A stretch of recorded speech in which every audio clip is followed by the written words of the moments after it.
અંકલેશ્વર મામલતદાર કચેરી ખાતે સ્વાગત કાર્યક્રમ અંતર્ગત 8 પ્રશ્નો પૈકી 8 પ્રશ્નોના સ્થળ ઉપર નિકાલ કરવામાં આવ્યો હતો. રોડ પરના દબાણ, રોડ ખાડા, નર્મદા પૂર હોનારતમાં ખેતીના પાકને નુકસાન બાબત વળતર ચૂકવણીમાં ગેરરીતિ થઈ હોવાની ફરિયાદ પણ કરાઈ હતી. નીતિ વિષયક 2 પ્રશ્નના ચર્ચા વિમર્શ બાદ નિકાલ કરવામાં આવશે.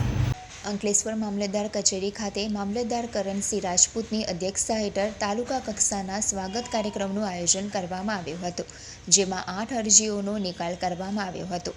પ્રજાજનોના પડતર પ્રશ્નોના નિકાલ માટે રાજ્ય સરકાર દ્વારા સ્વાગત કાર્યક્રમ અમલમાં મૂકવામાં આવ્યો છે. તેના અંકલેશ્વર મામલતદાર કચેરી ખાતે તાલુકા કક્ષાનો સ્વાગત ફરિયાદ નિવારણ કાર્યક્રમ યોજાયો હતો.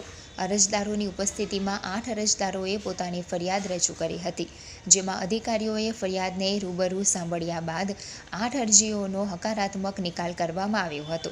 સ્વાગત કાર્યક્રમમાં અંકલેશ્વર સુરવાડી બ્રિજના સર્વિસ રોડ ઉપર ગંદકી તથા ખાડા રિપેર કરવા, અંકલેશ્વર ગ્રામ્ય અને સિટી મુખ્ય માર્ગોનું તત્કાલ રિપેરિંગ કરવા માટે, પ્રધાનમંત્રી આવાસ યોજનાનો લાભ ન મળવાના મુદ્દે રોડ ઉપર ગેરકાયદેસર દબાણ હટાવવાના બાબત, ઝાડ પાનની નોંધણી નમૂના નંબર 12માં કરવા બાબત, ગેરકાયદેસર કબજો લેવાના આશયથી બંધ મકાનના લોક તોડવાના ગેરકાનૂની કૃત્ય બાબત, ગટર લાઇનના ગંદા પાણીનો નિકાલ કરવા બાબત તેમજ નર્મદા પૂર હોનારતના ખેતીના પાકને થયેલા નુકસાન પેટે સરકાર દ્વારા ઉચ્ચક વળતર ચૂકવવામાં ગેરરીતિ થવા અંગે પ્રશ્નો મૂકવામાં આવ્યા હતા, જે અંગે માર્ગ અને મકાન વિભાગ, બોડા, મહેસૂલ વિભાગની હાજરીમાં તેમના સકારાત્મક નિકાલ કરવામાં આવ્યા હતા.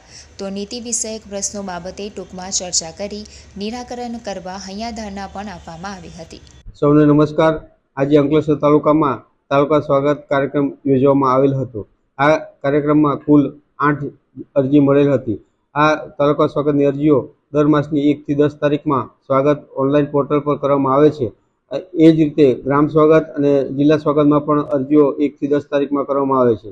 આ અરજીઓ મોટેભાગે ગટર લાઇન તેમજ રોડ રસ્તા અને વીજ લાઇનના થાંભલા હટાવવા માટેની હતી. એનો તમામનો આજે હકારાત્મક નિકાલ કરવામાં આવેલ છે.